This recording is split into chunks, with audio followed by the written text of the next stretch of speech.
Alors bonjour Dylan, je vous fais une vidéo rapide pour vous expliquer les différences entre les modèles qu'on propose pour votre 508 de 2012.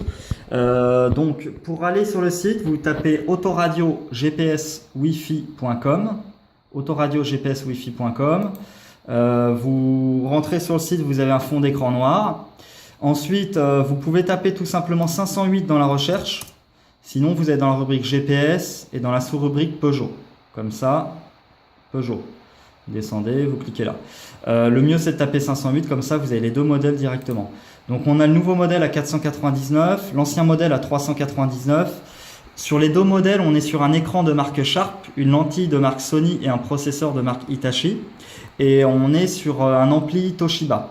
La différence principale entre les deux, c'est le processeur. Là, on est sur du 1,2 GHz, alors que sur l'autre, on est sur du 800 MHz. Et on est sur un menu qui est quand même relativement différent. Pour l'expédition, à l'heure actuelle, on a que le modèle à 499 €.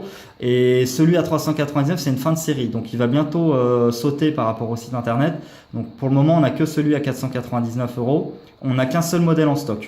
Par rapport aux produits en question, on envoie bien depuis la France. Donc, vous n'aurez pas de droit de douane et pas de TVA par rapport aux soucis. Quand vous recevez un produit, vous n'aurez pas de droit de douane et de TVA à payer, contrairement à pas mal de concurrents. Donc là, vous avez les photos tout en bas du modèle. C'est de l'encastrement parfait. Donc, c'est que pour la 508 de 2010-2013. Donc, ça sera facile à installer. Vous avez aussi un Buscan qui est fourni, qui récupère les commandes au volant et l'afficheur déporté.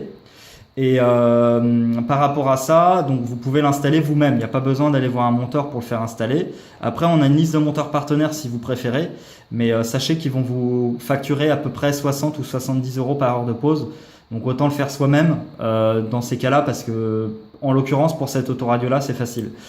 Si vous tapez 308 dans la recherche et que vous descendez tout en bas, vous allez voir les deux caméras qu'on propose qui sont aussi compatibles sur la 508. On a un modèle en CMOS, toujours une lentille Sony, donc de marque, et un modèle aussi en CCD de marque Sony aussi.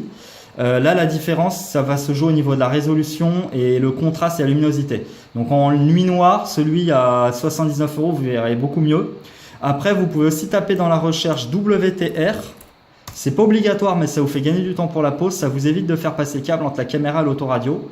Donc c'est un émetteur sans fil. Donc là, vous pouvez prendre celui à 34 € puisqu'il y a une remise de 10 € si vous achetez la caméra en même temps. Grosso modo, c'est simple. Vous mettez la caméra au niveau de l'éclairage de plaque. L'émetteur au niveau de l'éclairage de plaque aussi, donc alimenté au feu de recul, et après vous mettez la marche arrière directement qui va activer l'image au niveau de l'autoradio, et le récepteur il se met au niveau de l'entrée caméra de l'autoradio.